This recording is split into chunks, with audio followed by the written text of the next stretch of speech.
I think a lot of you know Claudia, but if you don't, she is the director of the Marches of Remembrance, the marches that we do. She's the director for the United States. She's from Germany. It's her pastor, Jobst Bittner, who started these marches, these prayer walks throughout Europe to reconcile, to repent, to get his church and other Christians, to German Christians, to repent for what their families did. So this is somebody who speaks out. And I don't want to take her story away from you. So here's Claudia. Let's honor her, Claudia Kiesinger.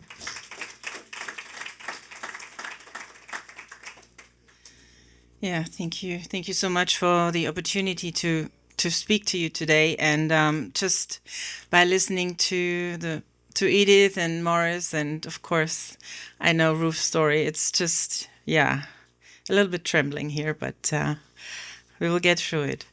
So my name is Claudia Kiesinger, and I live in New York City for 15 years now. And it's really an honor to be here with you tonight. So I'm a granddaughter of two Nazi soldiers who fought in the Hitler Army, and learning about the role that my own family played in the tragedies of the Holocaust was a huge shock for me. And when I share my personal family story, I want to also share a little bit first about my hometown, Tübingen. And so when I share my story and the story of Tübingen, please think of your own family and how it may affect you in general, but even more importantly in regards to the Holocaust, the Jewish people, and your own family story. So I'm German, and let me see what is here. Does it work? Ha! This is my family.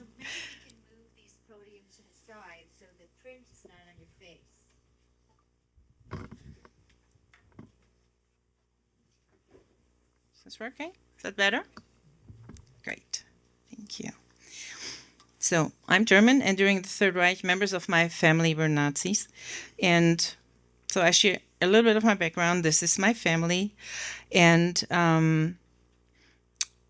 when I learned about my family's involvement, I transferred from being indifferent to knowing that remaining silent is not an option for me anymore. And the story in between is what I want to share with you. So my hometown, Tübingen, is where I grew up, and it's a small medieval city, and it's nice and quaint. Let me see. Here we go. So this is the picture postcard that you can get there everywhere. And it's a very old city in Germany. So actually, it is mentioned in history 1078 AD. Since then, it's almost 1,000 years old. And it looks beautiful, but it has a very dark history also of anti-Semitism, and not only during the Holocaust, but very, very early on.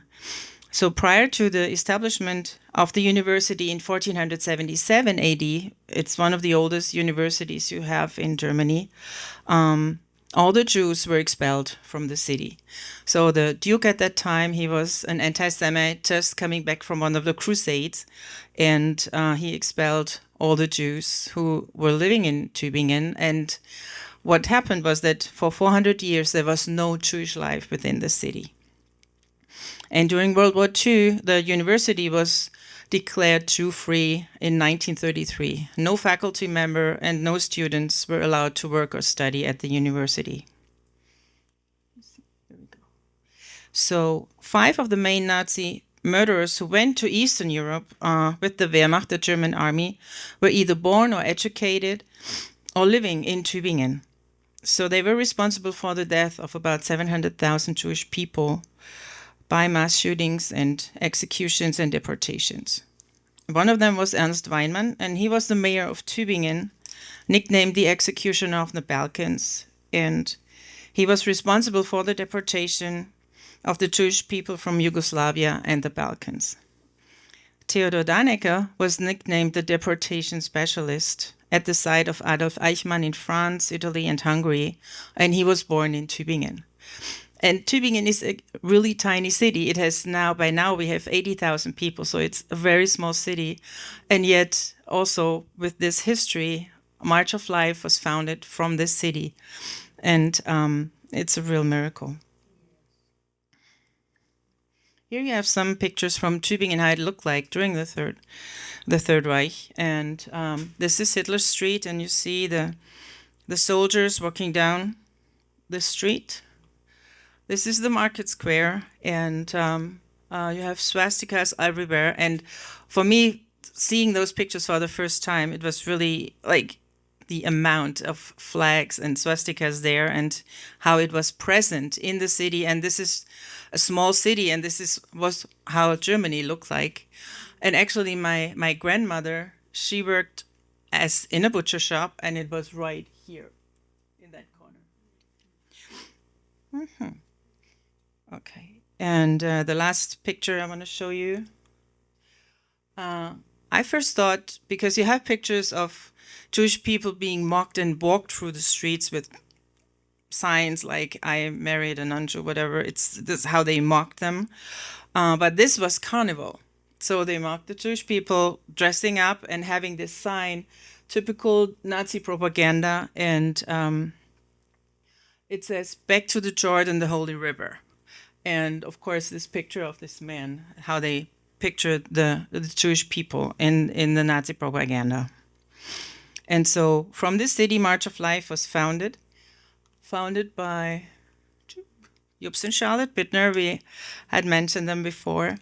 And the one sentence that really shocked us, we have a Christian background, we have a Christian congregation, the silence of your forefathers is still in you. And we knew it had to do with the Holocaust, but at the same time we realized that we didn't know what our families were part of. And so we learned about the history of the death marches at the end of at the Third Reich and the Holocaust. And it was in the winter of 44 and 45 when the Allied forces came closer and closer to Germany, the Germans wanted to hide the evidence of the camps and what they did. So they made the inmates of the camps march in this dire winter with no clothes, no food, no water, to the center of Germany. And when we learned about those death marches, we learned that there was one death march from a city close by, Tübingen to Dachau concentration camp. And so this is how we did the first March of Life, from Tübingen or close to Tübingen to Dachau in 3 days. We walked kind of the ways of the death march there. And we did a prayer walk, and every evening we had a survivor with us, Rose Price, and she survived 5 camps. And every evening at a public square, because the Holocaust happened publicly. It didn't happen somewhere hidden. And why is it moving? Okay. And so she was with us. So this is Rose Price, this one. And she survived those 5 camps, but Dachau, she was never back before. And she was back to the other camps, but not this one. And when we arrived there, we had a couple of people and flags and everything, but she said, no German will walk ahead of me. And so we opened the gate, and she walked ahead of us through this gate back. And she said once she entered into the camp, everything was back, all the memories, the smell, the sounds, what she experienced there. And we had a group of other descendants of survivors with us, and they brought pictures of their families who perished in the Holocaust, and they gave us those pictures to hold while they prayed the Kaddish for them. And at that time, Rose, she just broke down, and she was like weeping and wailing, and we were like, what is happening to her? I mean, she was supposed to say something later. And then she got up and she spoke, and later she told us, well, it was like she never could cry after the Holocaust, not when her son was taken away, not when her husband died. This was the first time when she could cry, and for her it was like her heart shattered into 6 million pieces, but God put it back together at that moment when she was there with us. And it was such a special moment for her and for us.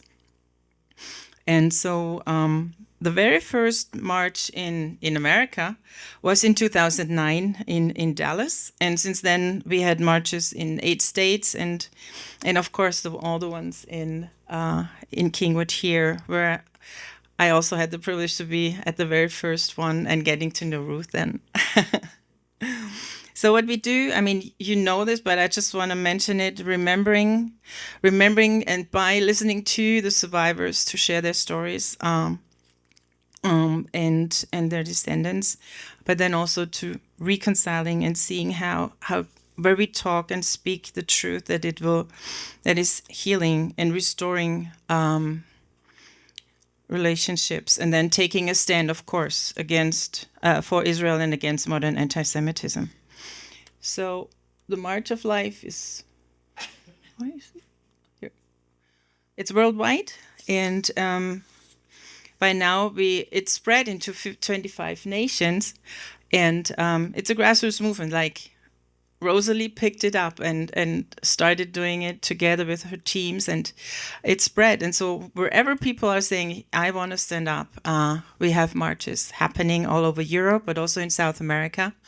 In South America, only in Paraguay, this year we had 17 marches in every district of Paraguay. And it's growing, and we need it because all this explosion of anti-Semitism after October 7 is really crazy. So now back to me. So born in 1966 and raised in Tübingen. So I had my family, my father, his siblings, cousins, and so on. And my parents had a butcher shop that my grandparents founded. And I started working there when I was 12 years old. And after finishing high school, I briefly worked as a banker and later became the accountant for our international Christian ministry that supports and helps street children in South America.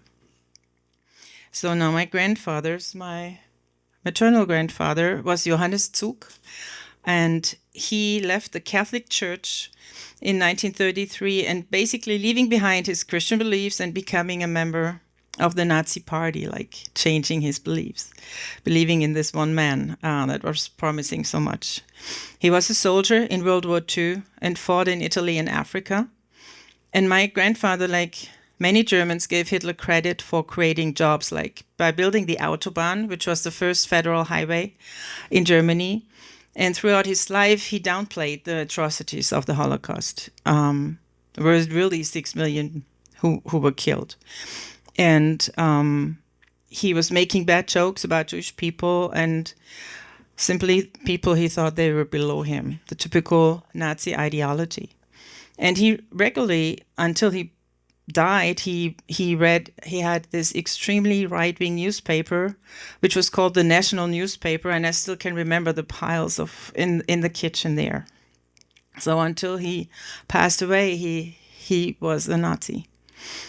And my paternal grandfather was Wilhelm Kiesinger, and he joined the Nazi Party in 1941, although my family later insisted that he was not a member and even got harassed for it. So much to the family myths that are told.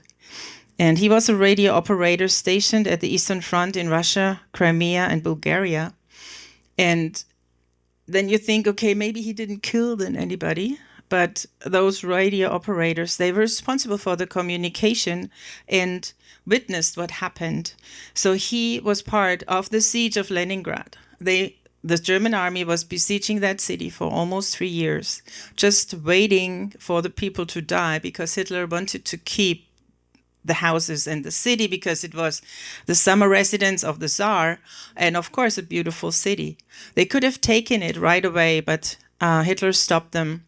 And so my grandfather was communicating what was happening there. And for me, when I was researching and reading protocols of the court cases that were afterwards, where witnesses were telling what happened inside the city, I was just devastated because my grandfather was there, and they boiled in the water their leather belts so it would have some taste, or they were eating anything that was moving, anything. it was just horrible, and so many people died, and there was also a large Jewish community within the city. And so when I was growing up, my family rarely spoke about the Holocaust. So one reason was indifference, and the other reason was that we didn't want to get into a fight all the time with my grandfather. And during birthdays or whatever, we didn't just want to confront him because we knew he wouldn't change, and we were not, of course, we were not okay with what he was saying. But because he remained really loyal to the Nazi ideology and slandered the Jewish people. And it was more convenient to be silent and not to confront him. And so in high school, I repeatedly learned about World War II and the Holocaust as part of German history. But I felt no responsibility because these events took place when I was not even born. And so I learned it as a part of a terrible history, but it didn't really, yeah. So, but when this one sentence hit us, like the silence of your forefathers is still in you, it really made me realize that that I didn't know anything about my family's connection to the Holocaust. So discovering it, I knew, and even in our society, if we are silent to something, we approve it. So silence means approval. So being silent to my grandfather, what his beliefs are, I approved what he did, and that really shook me at that time. And to realize I would approve what he was living and living against the Jewish people, and so for me that was not an option anymore. And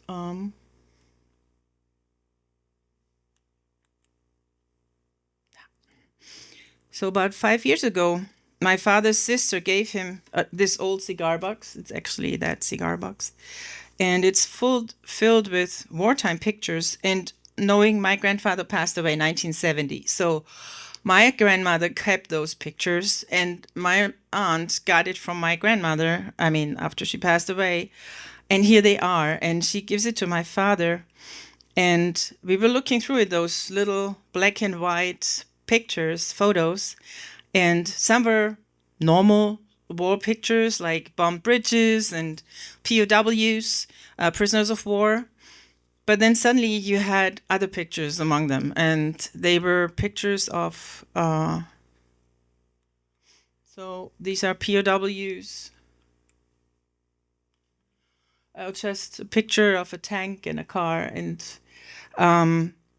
but there were other pictures, and I'm not showing them, but they were like after, I think it was after retaliation, when partisans, whoever attacked Germans, and they just retaliated against the whole village. And behind, in the back of most of those pictures, he wrote where it was or the year when it took place. But those horrible pictures, he was just writing, family members are looking for family members. And just for him to have those pictures, I mean, the Nazis really controlled also the media. What news was there available for the people? So for him to have this whole box of pictures, it was like he knew what was going on. And it's just another level. And they were not running around with their cell phones and taking pictures. It was really, he knew what was going on.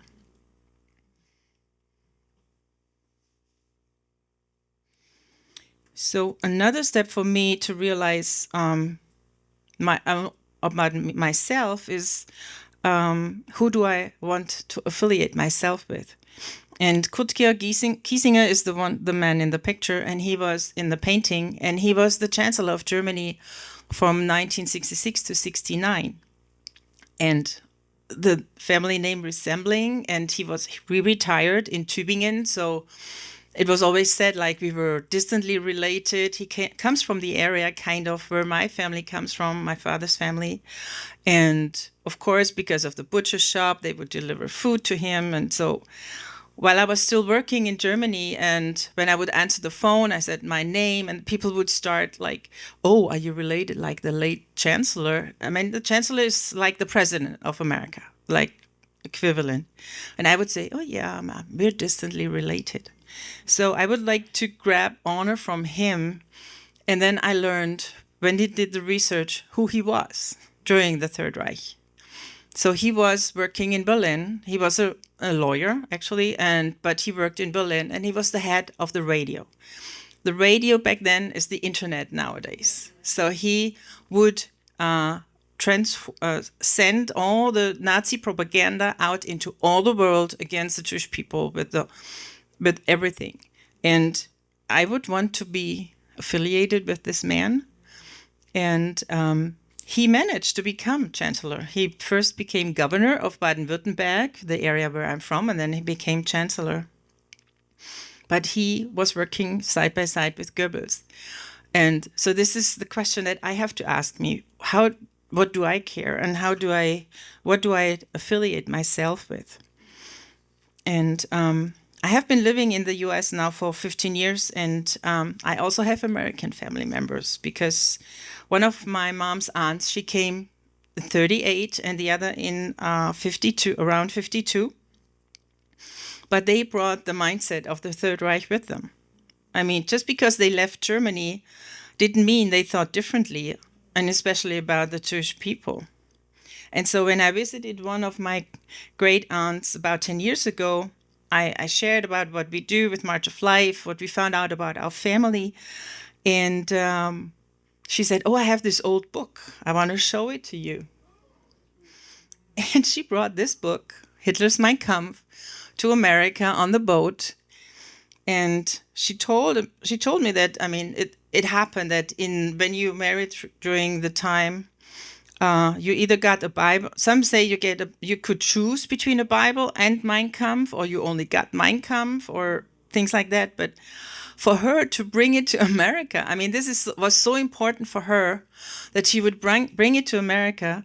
I was totally shocked, and I almost yelled at her that she has to burn this thing, and I'm not going to touch it. And she said, well, it's old, maybe I can sell it.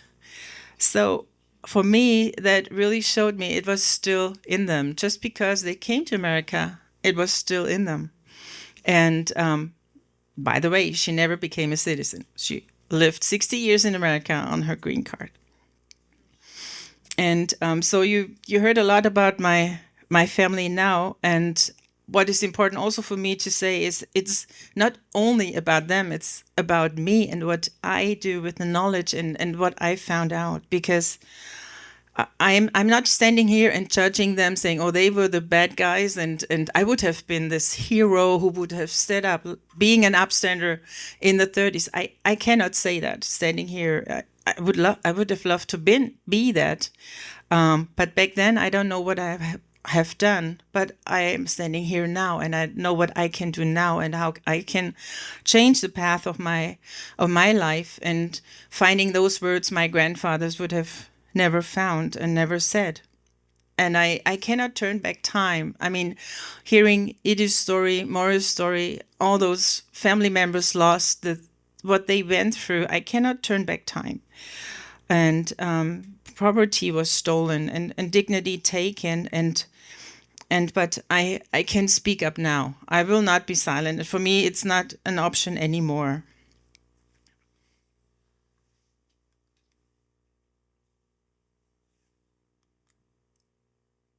Okay. So it's important for us to know our family history, of course, where we come from. We have to accept it, but I can go a different way. And what is also important for me to say, my grandfathers, they were ordinary people. They were not fanatics in a crazy way. They were ordinary people.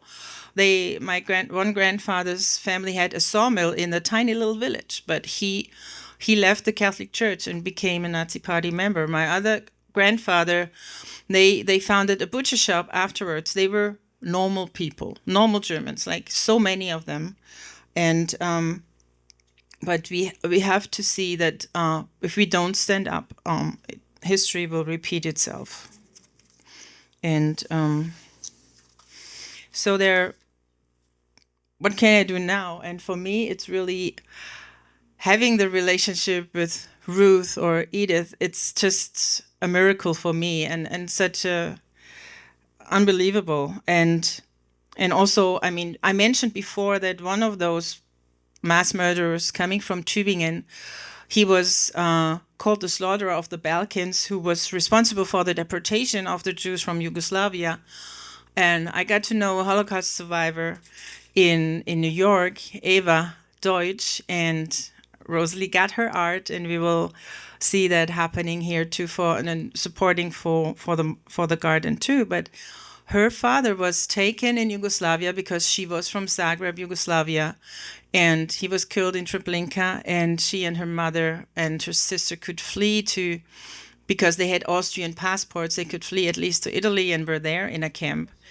But I got her as my friend, and a man from my city was responsible for her father to be deported, and all her friends there from the community. So, and those relationships and stories with the survivors, they are so precious for me.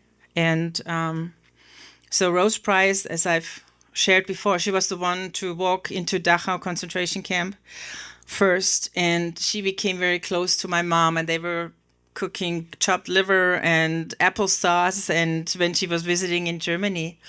And so I met her many times, and at one coffee table, she would turn around to me and say, "Claudia, I'm glad you're my friend, because if the Holocaust happens again, I'm not alone." And for me, that was that second where I knew this is the decision I have to make. Will I stand with her? And this is the decision that I made. I will stand with her. And I'm so glad I could meet her. And in the middle, we have Ruth Steinfeld. And I'm not taking away anything of your story, but 2012 was the first March, right? So meeting Ruth there, and since then becoming such close friends, it was such an honor having you with us on the marches in Tübingen and Dresden and Berlin, and back and forth. So thank you so much. And then you have Lore Oppenheimer, and Morris mentioned Riga ghetto. She was from Hanover, and they were deported to Riga, to the ghetto. And she later became, when she survived with her mother, she became the president of the survivors of the Riga ghetto. And she spoke twice at an event that we did for Yom HaShoah at the UN. And so I got to know her better. And after one visit with her, I just wanted to say goodbye. And then she says this one sentence that really shocked me. She said, "Was it so terrible now to spend time with a Jewish person?" And I looked at her like, Emily, it just showed me how much it was still in her. I mean, this was 60 years after what she went through, having her children, living here in America. And it was still this dehumanization that took place, what she went through in the ghetto. And then she was also on a death march. They were transported to Stutthof, and from Stutthof on a death march, and then liberated in Belgium. It was still in her, that hurt, and I said, of course not. And what happened that today I can speak together with her daughter Shirley, and Shirley would share, because also her husband was a Holocaust survivor, so she shares the story of her dad, and I can share my family story, and so we can come together and build a better future. So they are. Those encounters with the survivors are so special, and what is important to just say, hey, I'm so sorry for what my family did to your families, and speaking about it. And that's why for me to be here in America is so important right now, because we see the largest wave of anti-Semitism in America's history, maybe. And still on the colleges and campuses, you still hear the hatred against the Jewish people, and the students are still reporting it. ADL and HAC in the U.S. Have all their statistics that it's, anti-Semitism is no longer marginal but firmly embedded in society, and it's really so important to stand up. And I saw a little clip on X. It was during a gala event in October last month, where Senator Ted Cruz said that he's very proud to be a Christian Zionist, and I quote, "Now is the time for choosing and courage. Anyone who remains silent when someone says that Hitler was cool and that their mission is to combat and defeat global Jewry is a coward." And then I looked in the comments to this statement, to this little clip. And what I could read was really shocking to me. One was, "What book are you reading? Are you on Bibi's payroll? America first, not Israel."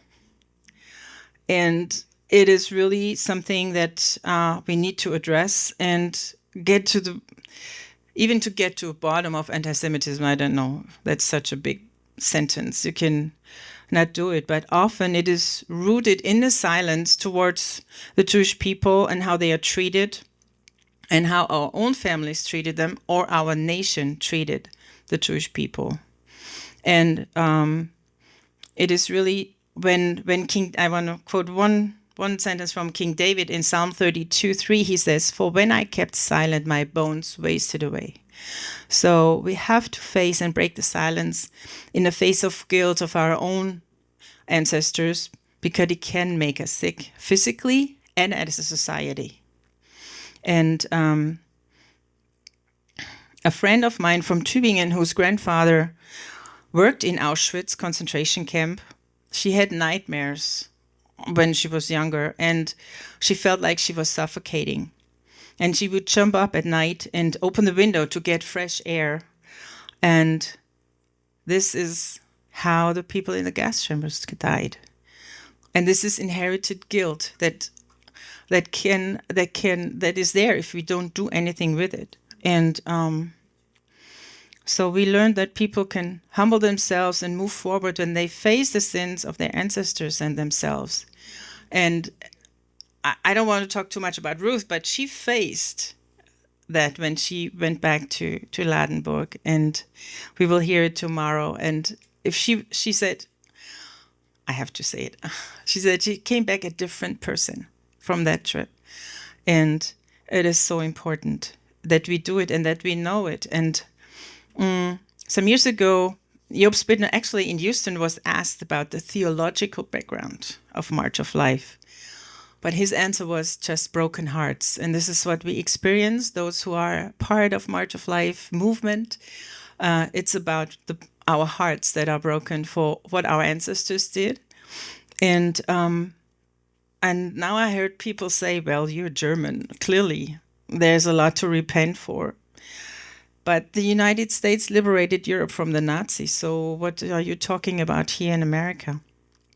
And it's absolutely true. I mean, we just had Veterans Day, and the United States paid an enormous price, losing many lives, and later helped Germany come back to its feet. And I'm totally grateful for America, and also many men and women of God coming and pouring into Germany after World War II, and bringing such a move also of God to Germany.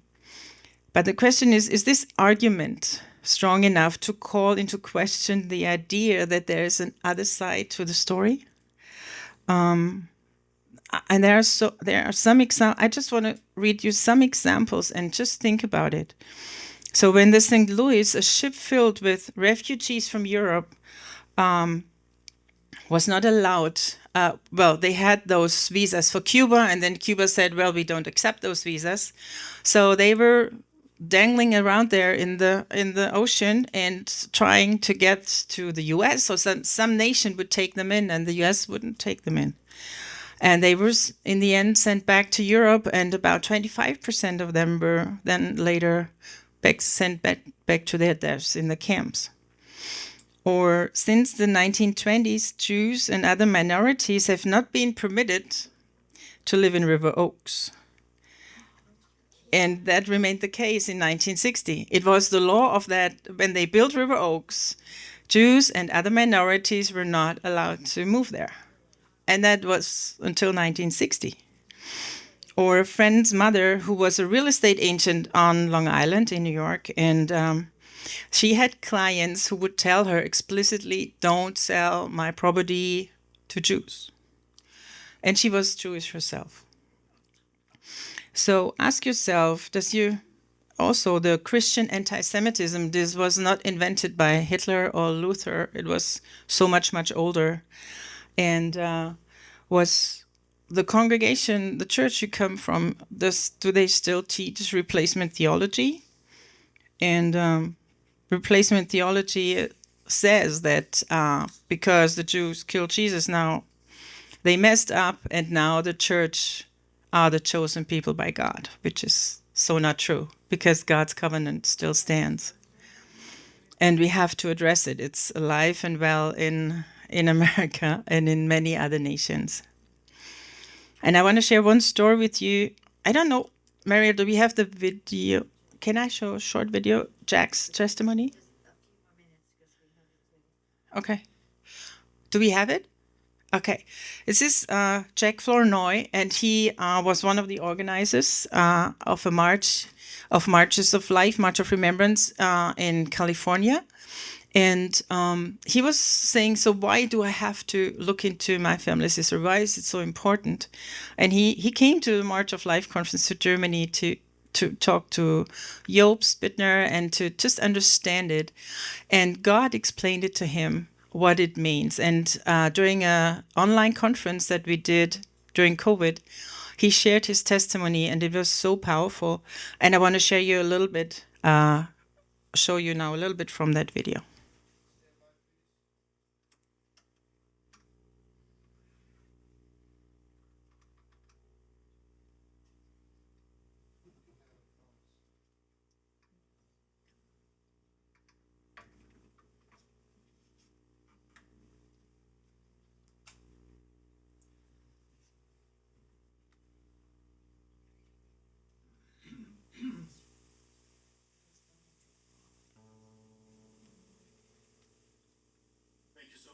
Thank you so much, Mitch and Rosalie, and all of those who are hosting this.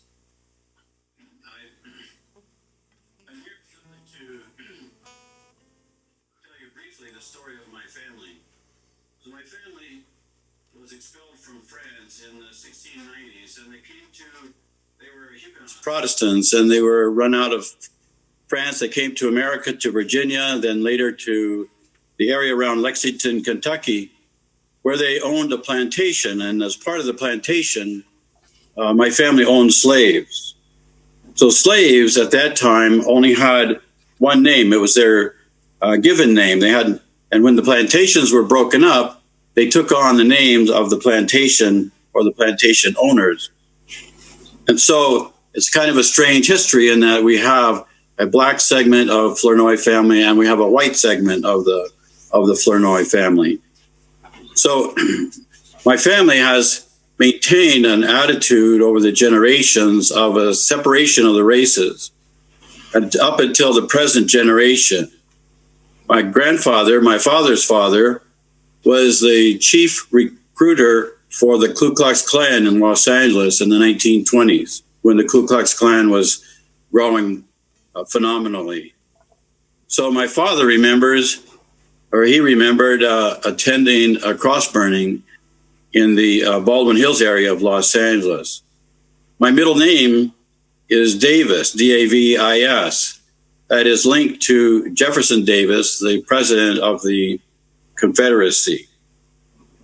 So over all of this and through the generations, there has been a veil of silence. A veil of silence. My grandfather never spoke of it. My father, my uncles, my cousins never speak of it. My children and grandchildren actually don't know hardly anything at all about it. They don't know this part of the history.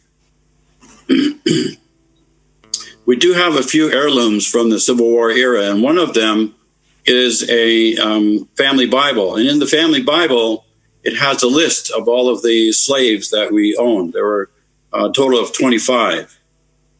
And If you remember, after the Holocaust, after the Second World War, in Israel, they built a memorial to the Holocaust victims to remember the 6 million who were killed. And the Holocaust memorial is named Yad Vashem.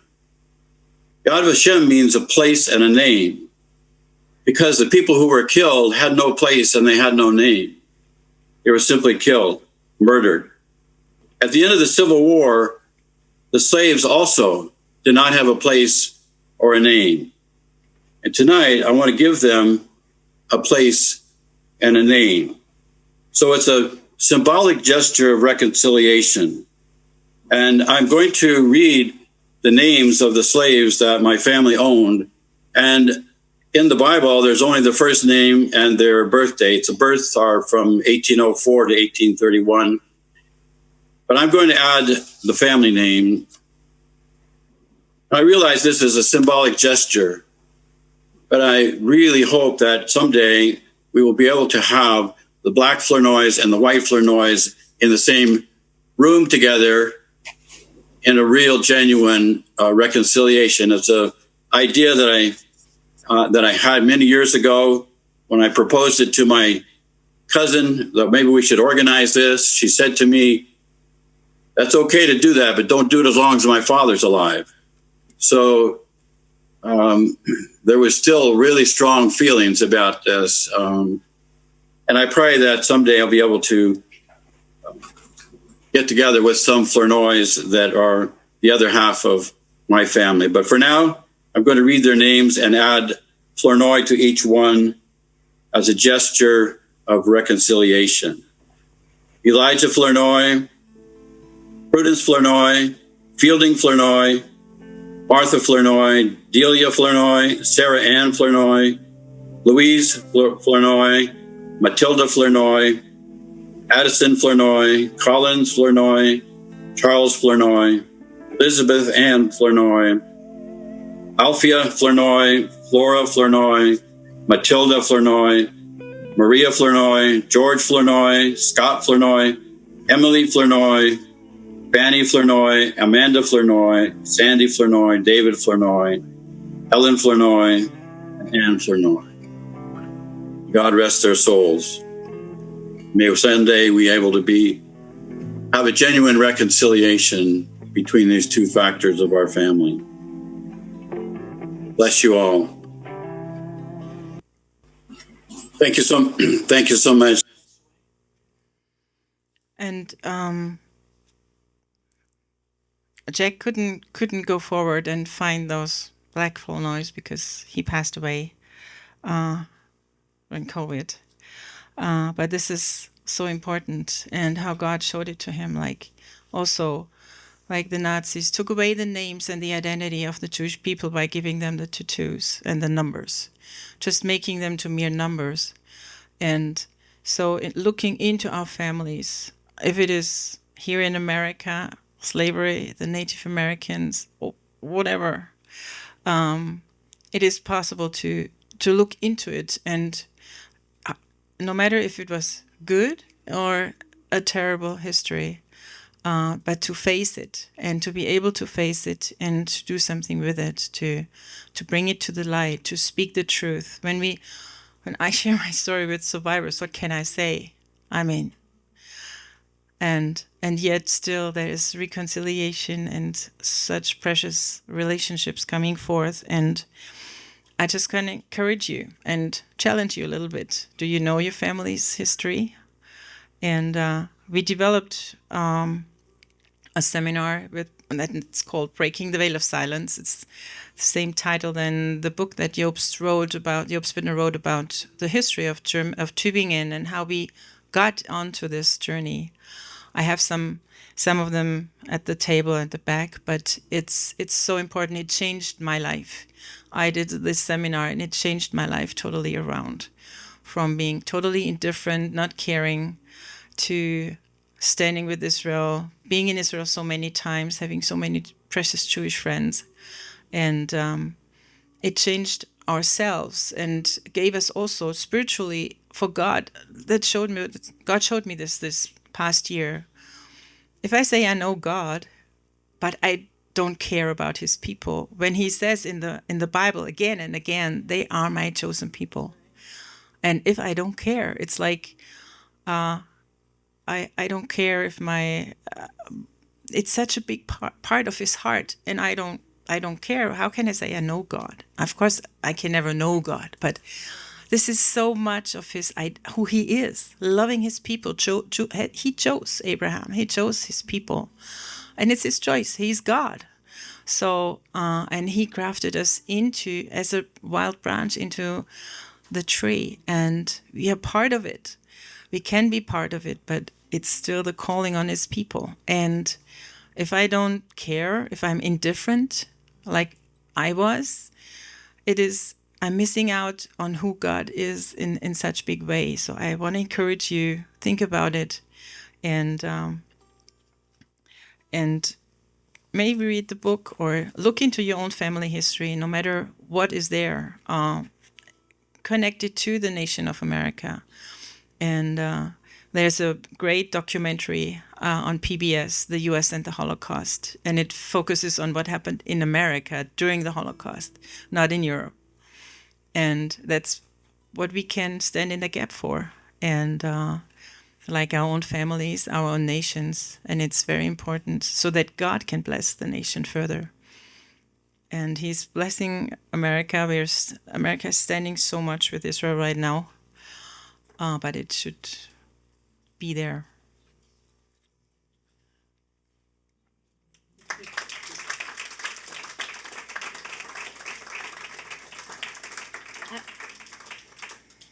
I want to what I got mainly from your talk, and we are going to close with a song. Can you bring that book up, please? Is the truth is, our country is going greatly against the Jews and against Israel right now. So this issue is now. So, and we're here, Dr. Kokanon said, let's do a conference. Let's equip people. One of the equippings is to really, my story's in the book. That's not why you get the book. But this book is amazing. Okay. It's Yop's book. Please, how much is it? $9,000. But tonight, it's, how much?